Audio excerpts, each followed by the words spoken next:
Hello everyone. ఈ ఆగస్ట్లో చాలా ఫెస్టివల్స్ ఉన్నాయి కదా, అందుకే నేను 3 అవుట్ఫిట్స్ తీసుకున్నాను. ఫస్ట్ వన్ వచ్చేసి ఆఫ్ వైట్లో ఫ్రాక్ తీసుకున్నాను. చాలా సింపుల్గా లీఫ్ పెయింటింగ్తో వచ్చింది. దీనికి ప్లెయిన్ హాఫ్ స్లీవ్స్ అయితే ఇచ్చారు. వేర్ చేశాక చాలా బ్యూటిఫుల్గా ఇంకా కంఫర్టబుల్గా కూడా ఉంది.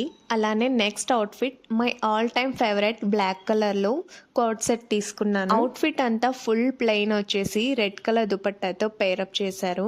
అంతేకాదు సైడ్ పాకెట్ కూడా ఇచ్చారు అవుట్ఫిట్ కి. కాలర్ టైప్ లో నెక్ డిజైన్ అయితే చాలా సింపుల్ అండ్ ఎలిగెంట్ గా ఉంది. ఓవరాల్ గా అవుట్ఫిట్ అయితే చాలా బాగుంది. అండ్ నెక్స్ట్ వన్, ఇది కూడా coat set but white colour లో తీసుకున్నాను. వైట్ మీద సింపుల్ ప్రింట్స్ ఇచ్చారు. ఈ అవుట్ఫిట్ కి కూడా సైడ్ పాకెట్స్ ప్రొవైడ్ చేశారు. ఇవి ఆఫీస్ వేర్ కి ఆర్ కాలేజ్ వేర్ కి పర్ఫెక్ట్ గా సెట్ అయిపోతాయి. వీటి ప్రైస్ కూడా చాలా రీజనబుల్ గా ఉన్నాయి. జైపురి నారి అనే వెబ్సైట్ ద్వారా మీరు ఆర్డర్ చేయొచ్చు, లేదా అవుట్ఫిట్స్ లింక్ కావాలి అనుకునే వాళ్ళు లింక్ అని కామెంట్ చేయండి.